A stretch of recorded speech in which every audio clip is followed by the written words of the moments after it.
Assalamualaikum warahmatullahi wabarakatuh. Perkenalkan, nama saya Siti Nabila dengan NIM 2103289 dari mata kuliah Negosiasi dan Advokasi Bisnis 6A.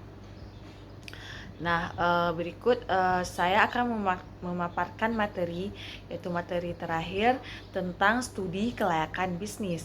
Nah, studi kelayakan bisnis ini yaitu yang berpengertian yaitu adalah suatu kegiatan yang mempelajari secara mendalam tentang suatu usaha atau bisnis yang akan dijalankan.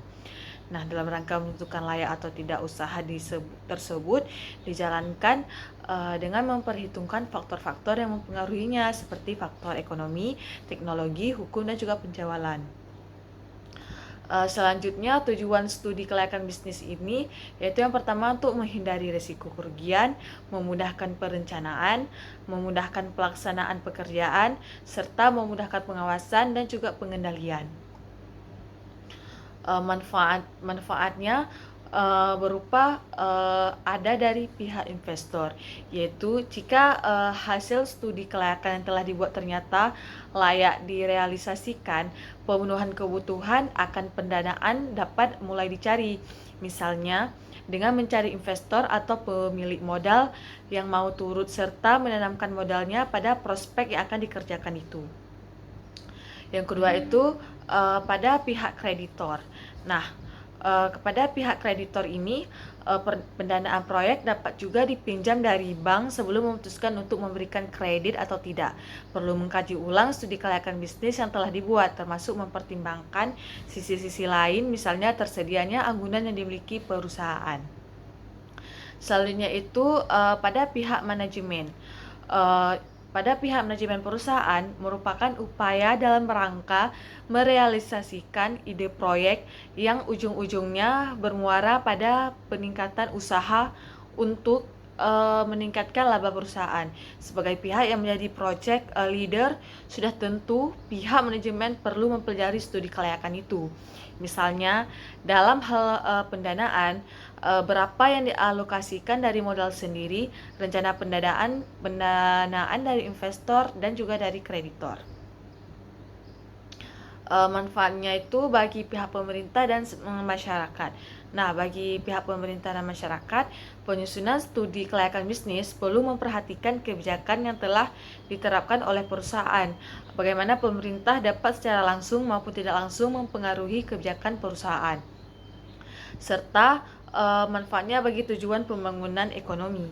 Dalam menyusun studi kelayakan bisnis, perlu juga dianalisis manfaat yang akan didapat dan biaya yang akan ditimbulkan oleh proyek terhadap perekonomian nasional.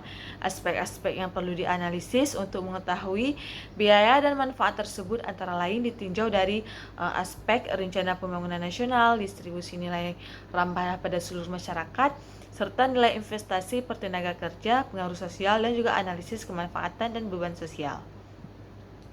Selanjutnya, tahapan studi kelayakan bisnis. Yang pertama itu penemuan ide, dan yang kedua itu tahap penelitian, yaitu di tahap penelitian ini merangkupi mengumpulkan data, mengolah data dengan masukan teori yang relevan, menganalisis dan menginterpretasi hasil pengolahan data. Dan yang ketiga itu tahap evaluasi, tahap pergurutan usulan yang layak, tahap rencana pelaksanaan, dan tahap pelaksanaan. Selanjutnya itu ada aspek-aspek studi kelayakan bisnis. Ada dua aspek, yaitu aspek finansial dan juga yang non-finansial. Di aspek finansial ini ada aliran kas, net benefit cost ratio, payback periode, net present value, profitability index, internal of return. Nah, sedangkan di aspek non-finansialnya itu ada aspek sosial dan ekonomi, aspek pemasaran, aspek teknis dan operasi, aspek manajemen dan SDM, aspek lingkungan industri, dan juga aspek hukum. Selanjutnya, setelah kita ketahui pernyataan tadi, kan tadi pengertiannya itu belum secara luas.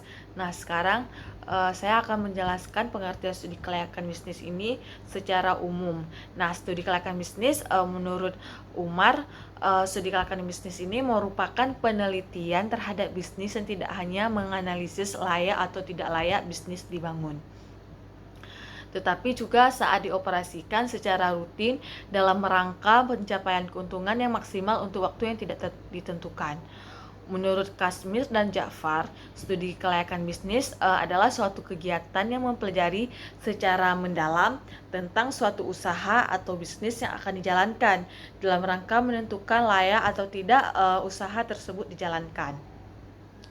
Menurut Kashmir dan Ja'far, studi kelayakan usaha adalah suatu kegiatan yang mempelajari secara mendalam tentang suatu usaha atau usaha yang akan dijalankan untuk menentukan dijalankan atau tidaknya usaha tersebut. Studi kelayakan adalah analisis tentang seberapa sukses suatu proyek dapat diselesaikan, memperhitungkan faktor-faktor yang mempengaruhinya seperti faktor ekonomi, teknologi, hukum, dan penjualan. Manajer proyek menggunakan studi kelayakan untuk menentukan potensi hasil positif dan negatif dari suatu proyek sebelum menginvestasikan banyak waktu dan uang ke dalamnya. Selanjutnya itu tujuan dilakukan studi kelayakan bisnis ini, yaitu tujuan utamanya itu studi kelayakan adalah untuk mengetahui apakah ide bisnis tersebut dapat dilaksanakan. Jika ide bisnis ditemukan layak, rencana bisnis dapat disusun untuk mendapatkan dukungan keuangan. Definisi lain dikemukakan di referensi. Tujuan dari studi kelayakan adalah untuk menganalisis proposal bisnis untuk menentukan apakah proyek tersebut layak dan apakah harus ditindaklanjuti. Selanjutnya itu menentukan arah suatu bisnis layak sebelum didirikan, mencegahnya seorang investor dari membuang-buang uang dan waktu untuk usaha bisnis yang gagal. Ada 5 tujuan perlunya melakukan studi kelayakan menurut Kashmir dan Ja'far, yaitu yang pertama, menghindari resiko kerugian. Nah, untuk mengatasi resiko kerugian di masa yang akan datang, ada semacam kondisi kepastian. Kondisi ini ada yang dapat diramalkan dan akan terjadi, atau memang dengan sendirinya terjadi tanpa diramalkan. Dalam hal ini, fungsi studi kelayakan adalah untuk minimalkan resiko yang tidak kita inginkan, baik risiko yang dapat kita kendalikan maupun yang tidak dapat dikendalikan. Yang kedua itu memudahkan perencanaan. Jika kita sudah dapat meramalkan apa yang terjadi di masa yang akan datang, maka akan mempermudah kita melakukan perencanaan dan hal-hal apa saja yang perlu direncanakan. Nah, perencanaan tersebut itu meliputi berapa jumlah dana yang diperlukan, kapan usaha akan dijalankan, di mana lokasi usaha akan dibangun, siapa yang akan melaksanakan, bagaimana cara melaksanakannya, berapa besar keuntungan yang akan diperoleh, dan bagaimana cara mengatasinya jika terjadi penyimpangan. Selanjutnya itu yang ketiga, memudahkan pelaksanaan pekerjaan. Dengan adanya berbagai rencana yang sudah disusun, akan sangat mudah pelaksanaan usaha. Para pelaksana yang mengerjakan bisnis tersebut telah memiliki pedoman yang harus diikuti. Pedoman tersebut telah tersusun secara sistematis sehingga usaha yang dilaksanakan dapat tepat sasaran dan sesuai dengan rencana yang telah disusun. Nah, yang keempat itu memudahkan pengawasan. Dengan telah dilaksanakannya suatu usaha sesuai dengan rencana yang sudah disusun, maka akan memudahkan kita untuk melakukan pengawasan terhadap jalannya usaha. Pengawasan ini perlu dilakukan agar tidak melenceng dari rencana yang telah disusun. Yang kelima yaitu memudahkan pengendalian.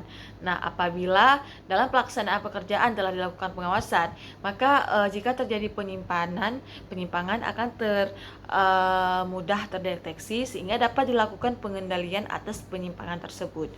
Tujuan pengendalian adalah untuk mengendalikan pelaksana agar tidak melenceng dari rel yang sesungguhnya, sehingga pada akhirnya tujuan perusahaan akan tercapai. Selanjutnya itu manfaat-manfaat studi kelayakan bisnis. Nah, hasil dari laporan studi kelayakan sebuah bisnis akan memiliki manfaat yang berguna bagi beberapa pihak menurut Umar, yaitu pihak investor. Jika hasil studi kelayakan yang telah dibuat ternyata direalisasikan, pemenuhan kebutuhan akan pendanaan dapat dimulai dicari, misalnya dengan mencari investor atau pemilik modal yang mau turut serta menanamkan modalnya. pada proyek yang akan dikerjakan itu. Sudah tentu calon investor ini akan mempelajari laporan studi kelayakan bisnis yang telah dibuat, karena calon investor mempunyai kepentingan langsung tentang keuntungan yang akan diperoleh serta jaminan keselamatan atas modal yang ditanamkannya. Yang kedua yaitu pihak kreditor. Nah, pendanaan proyek dapat juga dipinjam dari bank. Sebelum memutuskan untuk memberikan kredit atau tidak, perlu mengkaji ulang studi kelayakan bisnis yang telah dibuat, termasuk mempertimbangkan sisi-sisi lain, misalnya tersedianya argumen yang dimiliki perusahaan. Yang ketiga yaitu bagi pihak manajemen perusahaan. Nah, studi kelayakan bisnis dapat dibuat oleh pihak eksternal perusahaan maupun pihak internal perusahaan sendiri. Terlepas dari siapa yang membuat, pembuatan proposal ini merupakan upaya dalam rangka merealisasikan ide proyek yang ujung-ujungnya bermuara yang menjadi project leader. Sudah tentu tidak manajemen perlu mempelajari studi kelayakan itu, misalnya dari hal pendanaan, berapa yang dialokasikan dari modal sendiri, rencana pendanaan dan investor, dan juga dari kreditor. Yang keempat, pihak pemerintah dan masyarakat. Nah, bagi pihak pemerintah dan masyarakat, penyusunan studi kelayakan bisnis perlu memperhatikan kebijakan-kebijakan yang telah ditetapkan oleh pemerintah, karena bagaimana pemerintah dapat secara langsung maupun tidak langsung mempengaruhi kebijakan perusahaan, penghematan devisa negara, penganggaran ekspor non-migas, dan pemakaian tenaga kerja. Masal merupakan contoh-contoh kebijakan pemerintah di sektor ekonomi. Proyek-proyek yang membantu kebijakan pemerintah inilah yang diprioritaskan untuk dibantu, misalnya dapat subsidi dan keringanan lain. Selanjutnya itu tahapan studi kelayakan bisnis. Dalam melaksanakan studi kelayakan bisnis atau usaha, ada beberapa tahapan studi yang dikerjakan menurut Umar, yaitu satu, penemuan ide. Nah, produk atau jasa yang akan dibuat haruslah berpotensi untuk dijual dan menguntungkan. Karena itu, penelitian ini terhadap kebutuhan pasar dan jenis produk atau jasa dari usaha harus dilakukan. Penelitian jenis produk dapat dilakukan dengan kriteria bahwa suatu produk atau jasa dibuat untuk memenuhi kebutuhan pasar yang masih belum terpenuhi, memenuhi kebutuhan manusia tetapi produk atau jasa tersebut belum ada. Yang kedua, tahap penelitian. Nah, setelah ide-ide proyek dipilih, selanjutnya dilakukan penelitian yang lebih mendalam dengan memakai metode ilmiah. Nah, proses itu dimulai dengan metode ilmiah, yaitu mengumpulkan data, mengolah data dengan memasukkan teori-teori relevan, dan menganalisis dan menginterpretasi hasil pengolahan data. Yang ketiga itu tahap evaluasi. Nah, ada 3 macam evaluasi proyek. Pertama, mengevaluasi usaha, usulan proyek yang akan didirikan. Kedua, proyek yang sedang beroperasi. Dan yang ketiga, mengevaluasi proyek baru selesai dibangun. Nah, evaluasi berarti membandingkan antara suatu dengan satu atau lebih standar atau kriteria, di mana standar atau kriteria ini bersifat kualitatif dan kuantitatif. Evaluasi berarti membandingkan antara sesuatu dengan satu atau lebih standar atau kriteria, namun standar atau kriteria ini bersifat kuantitatif maupun kualitatif. Yang keempat itu ada tahap pergurutan usaha yang layak. Nah, jika terdapat lebih dari satu usaha proyek bisnis yang dianggap layak dan terdapat keterbatasan yang dimiliki manajemen untuk merealisasikan semua proyek tersebut, maka perlu dilakukan pemilihan proyek yang dianggap penting bagi untuk direalisasikan. Sudah tentu proyek yang diprioritaskan ini mempunyai skor tertinggi jika dibandingkan dengan usulan proyek yang lain berdasarkan kriteria penilaian yang telah ditentukan. Yang kelima itu tahap rencana pelaksanaan.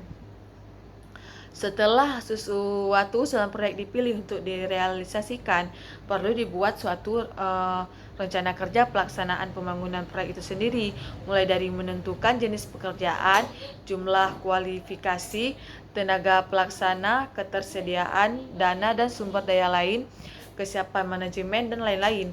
Yang keenam ada tahap pelaksana.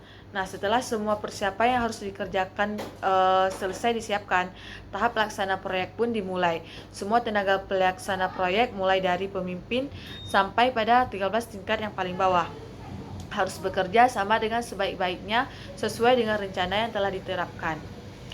Selanjutnya itu ada aspek-aspek studi kelayakan bisnis. Menurut Kasmir dan Jakfar, studi kelayakan bisnis adalah suatu kegiatan yang mempelajari secara mendalam tentang suatu usaha atau bisnis yang akan dijalankan dalam rangka menentukan layak atau tidak usaha tersebut dijalankan. Ada dua aspek yang mempengaruhi studi kelayakan bisnis, yaitu aspek finansial dan aspek non-finansial. Nah, menurut Kasmir dan Jafar, aspek keuangan merupakan aspek yang digunakan untuk menilai perusahaan secara keseluruhan. Terdapat beberapa hal yang harus dianalisis, yaitu aliran kas atau cash flow, yaitu perhitungan terhadap aliran kas sangat penting untuk dilakukan karena arti laba dalam akuntansi tidak sama dengan pengertian kas, termasuk bersih bagi investor, dan justru lebih penting untuk diketahui. Hal ini menjadi wajar karena hanya dengan aliran kas bersih perusahaan dapat membiayai kewajiban keuangannya. Menurut Hussein Umar, kas mempunyai 3 komponen utama, yaitu initial cash flow yang berhubungan dengan pengeluaran untuk investasi, operational cash flow yang biasanya mempunyai selisih neto yang positif yang dapat dijangkau atau dipakai untuk mencicili pengambilan investasinya, dan juga terminal cash flow yang merupakan aliran kas dari nilai sisa aktiva tetap yang dianggap sudah tidak mempunyai nilai ekonomis lagi dan pengembalian modal kerja awal. Selanjutnya itu ada net benefit cost ratio. Nah, di net benefit cost ratio menggambarkan tingkat perbandingan keuangan terhadap biaya yang dikeluarkan dari suatu proyek. Apabila net benefit cost ratio lebih besar dari 1, maka proyek tersebut dinyatakan layak untuk dilanjutkan karena menguntungkan. Selanjutnya itu ada playback periode. Nah, menurut Kasmir dan Jafar, metode playback periode ini merupakan teknik terhadap jangka waktu periode pengambilan investasi atau proyek usaha. Perhitungan ini dapat dilihat dari perhitungan kas bersih atau proceed yang diperoleh dari setiap tahun. Nilai kas bersih merupakan penjumlahan laba yang setelah pajak ditambah dengan penyusutan dengan catatan investasi 100% menggunakan modal sendiri. Selanjutnya itu ada net present value.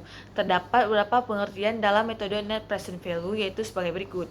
Menurut Syafaruddin Alwi, net present value merupakan modal yang memperhitungkan pola cash flows keseluruhan dari suatu investasi dalam kegiatannya dengan waktu berdasarkan diskon rate tertentu. Menurut Bambang Rianto, present value menunjukkan beberapa nilai uang yang pada saat ini untuk nilai tertentu di masa yang akan datang. Rumus dalam metode net present value adalah net present value sama dengan PV proceed kurang PV outlay. Selanjutnya itu ada profitability index. Nah, definisi dari profitability index menurut beberapa ahli, definisi para ahli tersebut antara lain, menurut Cheryl De Jackman, indeks keuntungan atau biaya adalah rasio nilai keuangan dari arus kas bersih pada masa depan terhadap pengeluaran biaya awalnya. Kriteria nilai bersih, sekarang investasi memberikan ukuran kelayakan proyek dalam nilai uang yang absolut, maka indeks keuntungan memberikan ukuran relatif dari keuntungan bersih masa depannya terhadap biaya awal.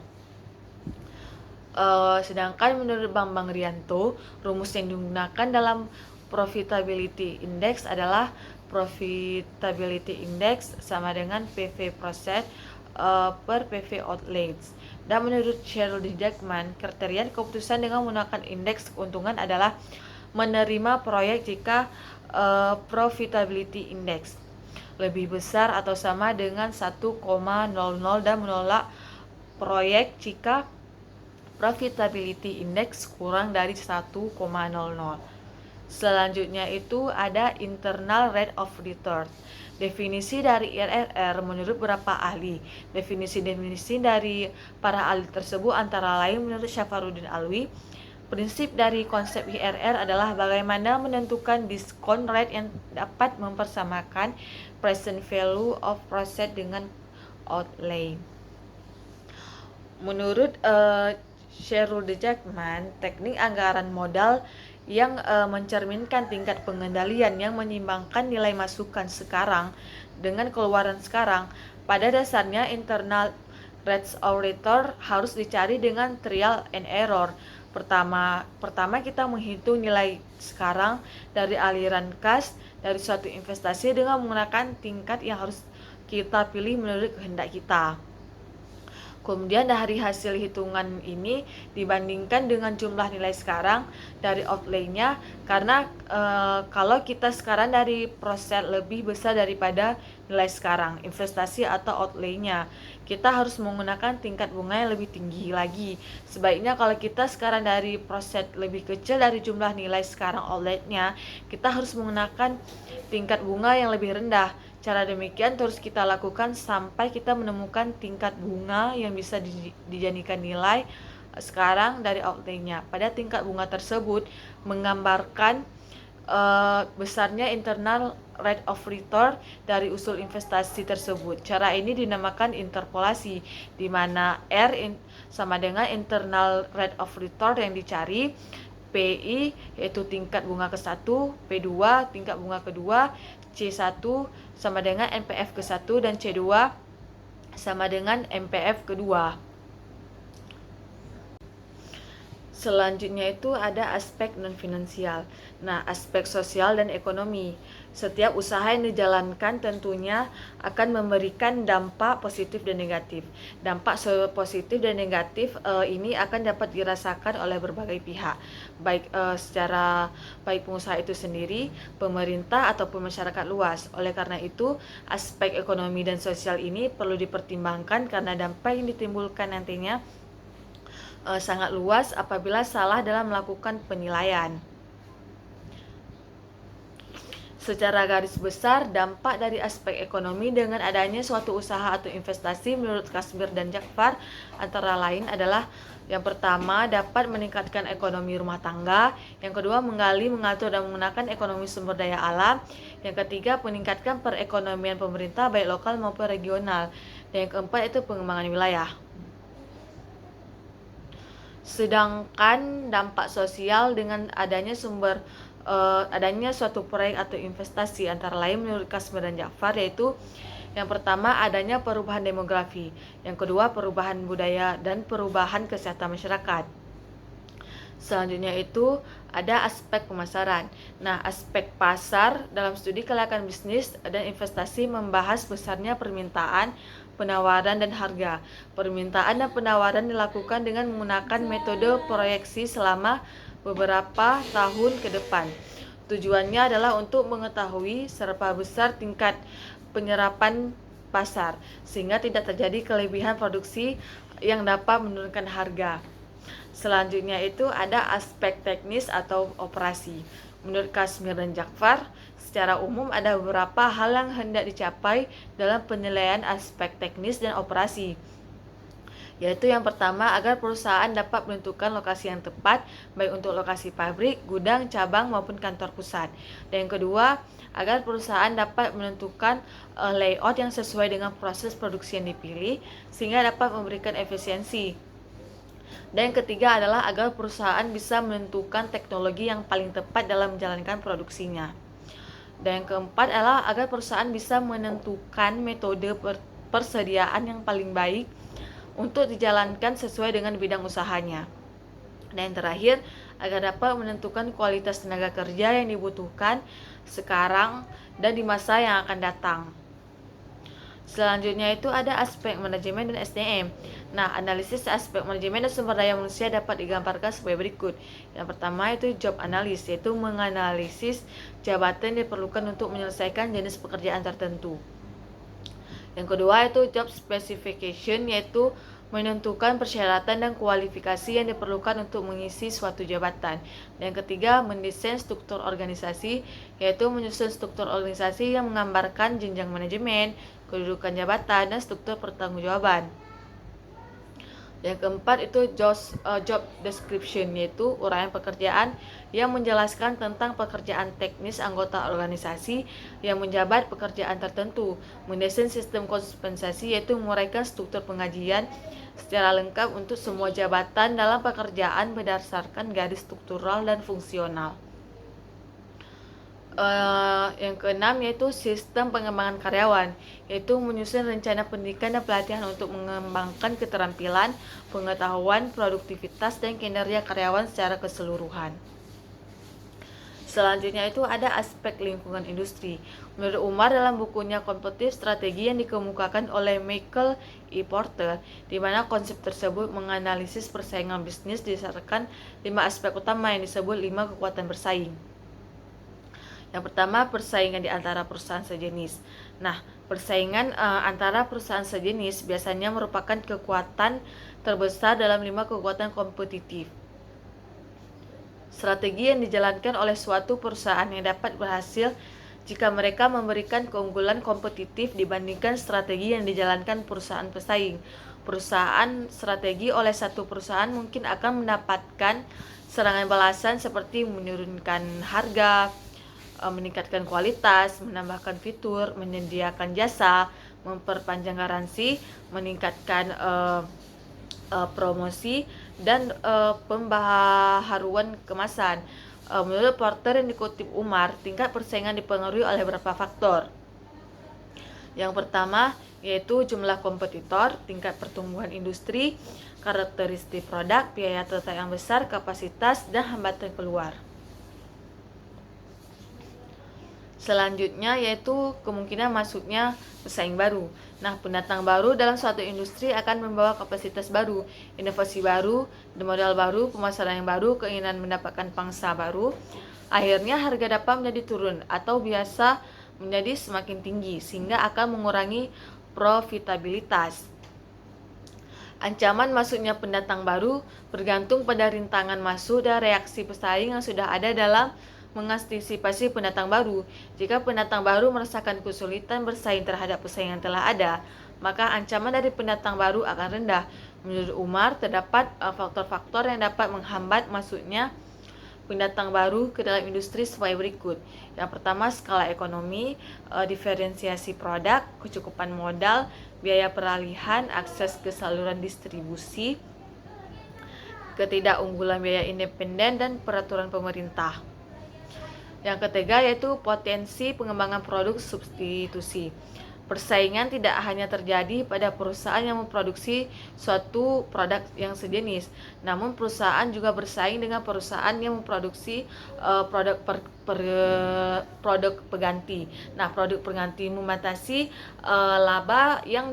laba potensial dari industri dengan menetapkan harga maksimum yang diberikan oleh perusahaan dalam industri. Semakin menarik alternatif harga yang ditawarkan oleh produk pengganti, semakin ketat pembatasan laba industri. Pupuk pengganti seringkali timbul dengan cepat ketika suatu perkembangan meningkatkan persaingan di industri mereka dan menyebabkan harga atau perbaikan kinerja. Yang keempat itu kekuatan tawar-menawar pemasok. Nah, pemasok dapat menggunakan kekuatan tawarnya terhadap para pemain dalam industri dengan menaikkan harga atau mengurangi kualitas produk yang ditawarkan. Hal ini memberikan kekuatan pada pemasok untuk menaikkan harga. Namun, bila banyak pemasok untuk suatu jenis barang, maka biasanya daya tawar pemasok semakin kecil. Menurut Umar, pemasok akan kuat apabila beberapa kondisi berikut. Yang pertama itu jumlah pemasok sedikit, produk pelayanan yang ada adalah untuk mampu menciptakan switching cost yang besar, tidak tersedia produk substitusi, pemasok mampu melakukan integrasi ke dalam dan mengolah produk yang dihasilkan menjadi produk yang sama yang dihasilkan perusahaan. Perusahaan hanya mampu membeli dalam jumlah yang kecil dari pemasok. Yang kelima yaitu kekuatan tawar-menawar pembeli. Nah, pembeli bersaing dengan industri dengan meminta penurunan harga, tawar-menawar terhadap mutu yang lebih tinggi dan pelayanan yang lebih baik, serta berperan sebagai pesaing. Kekuatan yang dari tiap hari pembeli yang penting dalam industri tergantung pada sejumlah karakteristik situasi pasarnya pada kepentingan relatif pembeliannya dari industri yang bersangkutan dibandingkan dengan keseluruhan bisnis pembeli tersebut. Menurut Umar, ada beberapa kondisi yang memperkuat tawar-menawar pembeli, yaitu pembeli membeli dengan jumlah besar, pembeli membeli produksi produk yang diperlukan, sifat produk tidak terdiferensiasi dan banyak pemasok, pembeli mempunyai tingkat profitabilitas yang rendah sehingga sensitif terhadap harga dan diferensiasi servis. Produk perusahaan tidak terlalu penting bagi pembeli sehingga pembeli dengan mudah mencari substitusinya. Selanjutnya itu ada aspek hukum. Menurut Kasmir dan Jafar, tujuan dari aspek hukum adalah untuk meneliti keabsahan, kesempurnaan, dan keaslian dari dokumen-dokumen yang dimiliki. Penelitian keabsahan dokumen dapat dilakukan sesuai dengan lembaga yang mengesahkan dokumen yang bersangkutan. Penelitian ini sangat penting mengingat sebelum usaha tersebut dijalankan, maka segala prosedur yang berkaitan dengan izin-izin atau berbagai persyaratan harus terlebih dahulu sudah terpenuhi. Menurut Ahmad Subagio, dalam usaha bentuk apapun memerlukan keabsahan legalitas, karena faktor ini yang menentukan keberlanjutan hidupnya. Sebelum melakukan investasi di suatu daerah atau wilayah, pada saat menganalisis aspek-aspek studi kelayakan, maka terlebih dahulu dilakukan evaluasi dari pra-penelitian yang berlaku di daerah atau wilayah tersebut, agar tidak terjadi kerugian di kemudian hari. Selanjutnya ada pembuatan studi kelayakan bisnis atau proyek. Nah, fase pertama dalam membuat satu kelayakan proyek atau bisnis adalah identifikasi kesempatan usaha, baru kemudian diikuti fase berikutnya. Pada umumnya, tahap-tahap untuk melakukan proyek investasi sebagai berikut. Yang pertama, identifikasi. Pada tahap ini, kegiatan yang dilakukan berupa menelaah atau melihat adanya kesempatan atau estasi yang mungkin menguntungkan. Yang kedua yaitu perumusan. Pada tahap ini kegiatan yang dilakukan berupa menerjemahkan kesempatan investasi ke dalam suatu rencana proyek bisnis atau yang konkret. Yang ketiga yaitu penilaian. Pada tahap ini dilakukan kegiatan analisis suatu situasi dengan alat analisis yang diperlukan dan menilai aspek-aspek yang penting serta menentukan keberhasilan suatu proyek atau bisnis. Yang keempat itu ada pemilihan. Berdasarkan tahap penilaian, maka ditentukan pilihan proyek atau bisnis yang menguntungkan.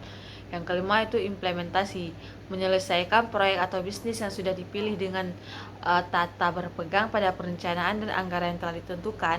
Alat analisis yang biasanya digunakan dalam suatu studi kelayakan bisnis antara lain, yang pertama peramalan seperti peramalan permintaan dan peramalan penjualan. Yang kedua yaitu survei khusus. Yang ketiga metode penilaian investasi, analisis BIP, analisis sumber daya penggunaan dana, analisa jabatan, analisa beban kerja, dan lain-lain. Selanjutnya itu ada bisnis dan investasi. Pengertian bisnis adalah semua kegiatan yang dilakukan suatu organisasi dalam rangka mendapatkan keuntungan dengan menawarkan barang atau jasa. Pendapat lain menjelaskan bahwa bisnis adalah rantai yang terhubung. Kalau digambarkan, pembisnis atau wirausaha terlibat setidaknya dengan pemasok internal maupun pemasok internal maupun yang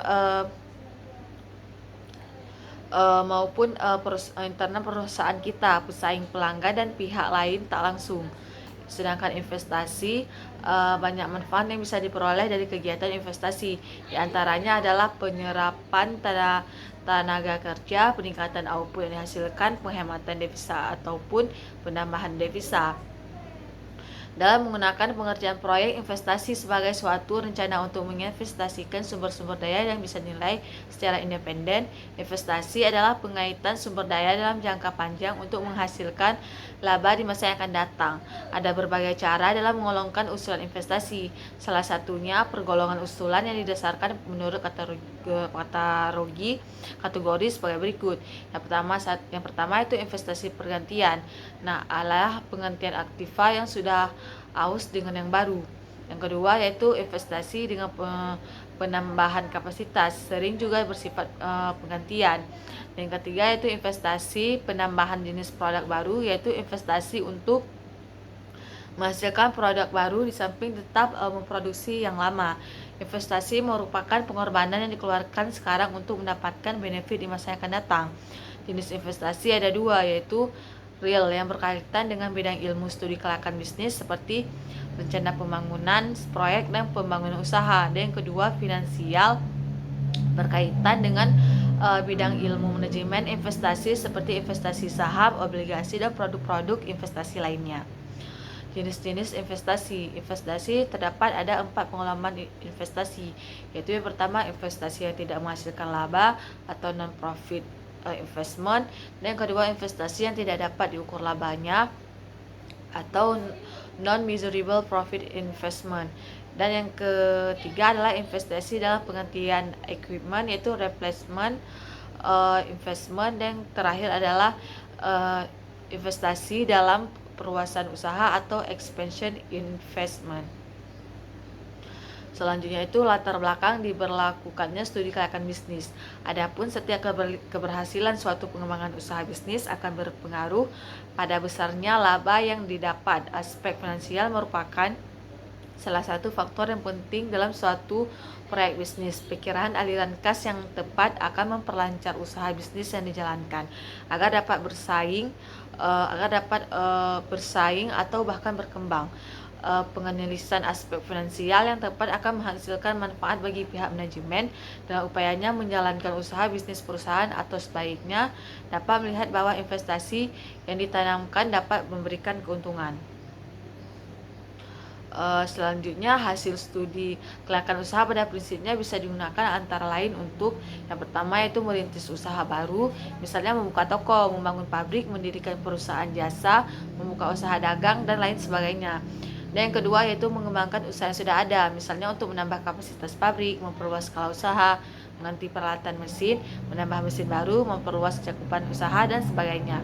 Dan yang ketiga yaitu memilih jenis usaha investasi proyek yang paling menguntungkan, misalnya pilihan usaha dagang, pilihan usaha atau jasa, pabrikasi atau perakitan, proyek A atau proyek B, dan lain sebagainya. Selanjutnya itu adalah pihak yang berkepentingan terhadap hasil studi kelayakan bisnis. Nah, studi kelayakan bisnis tidak hanya berguna untuk para pelaku bisnis.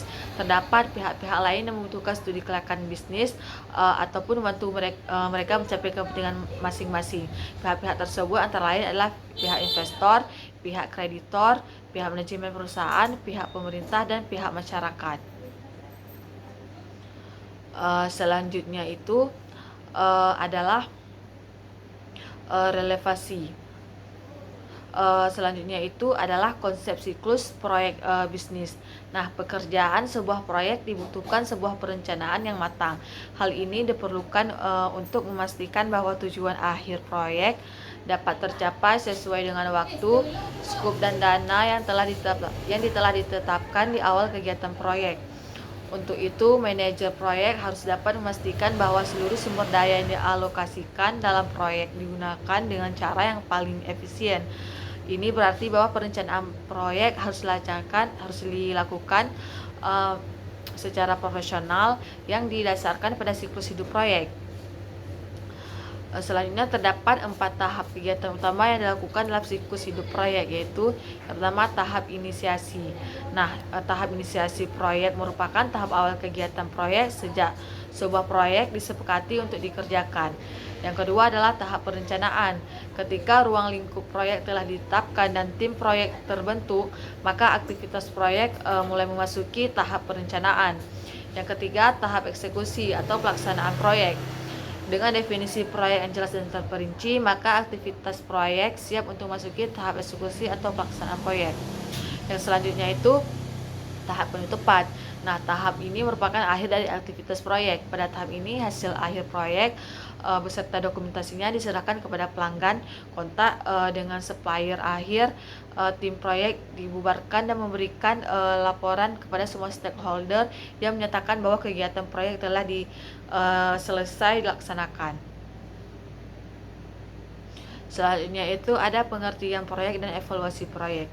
Perencanaan dan persiapan pelaksanaan suatu proyek perlu dipersiapkan secara cermat untuk menjamin penggunaan sumber daya secara ekonomis dan efisien sehingga memungkinkan pelaksanaan proyek secara tepat waktu sesuai jadwal yang telah direncanakan. Apabila proyek perincian mendasar dan kokoh, seringkali terjadi pengeluaran yang tidak efisien atau bahkan tidak berguna sama sekali. Selanjutnya berdasarkan tujuan perubahan sumber daya melalui penggunaan investasi dapat dikelompokkan menjadi 5 macam proyek, yaitu yang pertama proyek inovasi teknologi, proyek perluasan penggunaan sumber daya, proyek perbaikan status golongan ekonomi lemah, proyek perbaikan penanganan pasca panen dan penyalurannya, dan terakhir adalah proyek pembinaan kelembagaan.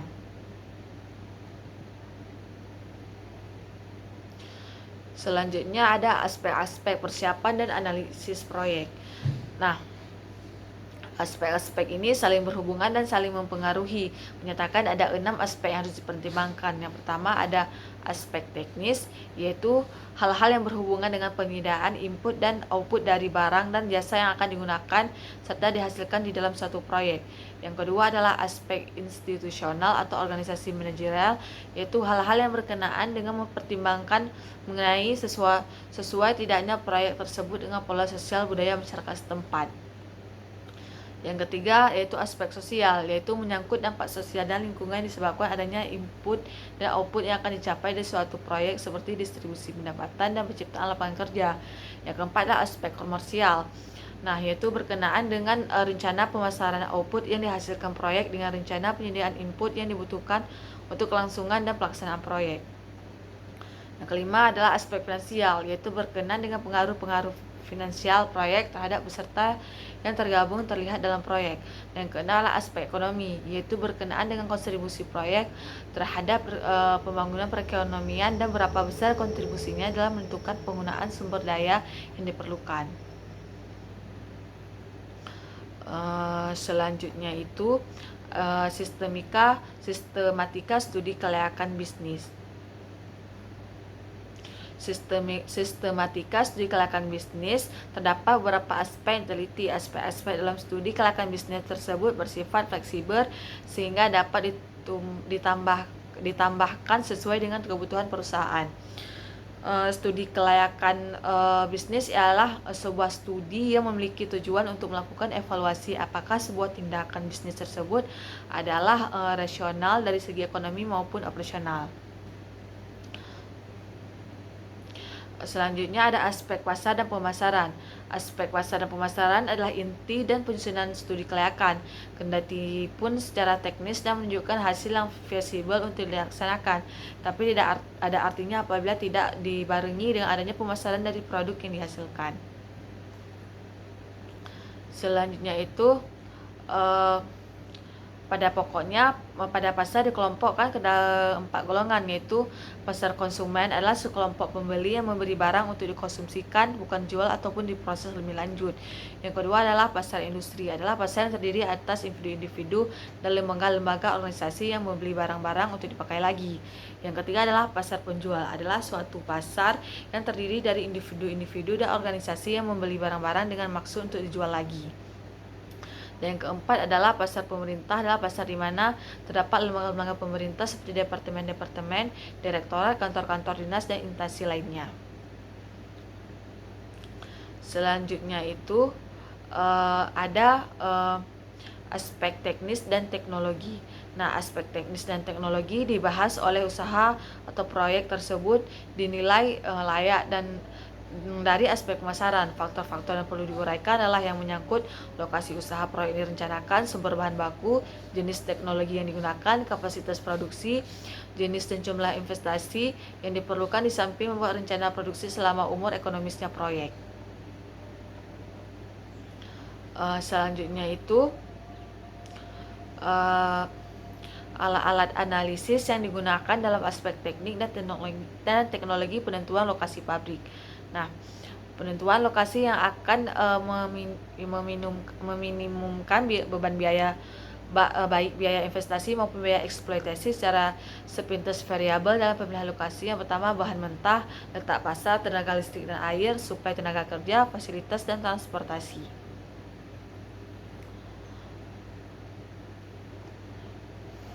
Selanjutnya itu ada aspek sosial ekonomi. Nah, menyangkut dampak yang diberikan pada masyarakat sekitar karena adanya suatu kegiatan usaha tersebut. Di antaranya dari sisi budaya, apa dampak keberadaan bisnis kita terhadap kehidupan masyarakat, kebiasaan adat setempat, dan lain-lain. Dan dari sudut ekonomi, seperti seberapa besar tingkat pendapatan per kapita penduduk, apakah proyek dapat mengubah, atau justru penelitian dalam aspek ekonomi ini adalah melihat seberapa besar pengaruh yang timbul jika proyek ini dijalankan. Selanjutnya itu ada aspek lingkungan industri. Secara umum, lingkungan organisasi dapat dikategorikan ke dalam dua bagian, yaitu lingkungan eksternal. Nah, tingkatan eksternal terdiri dari lingkungan umum dan industri. Selanjutnya itu aspek manajemen dan sumber manusia. Yang pertama, aspek manajemen.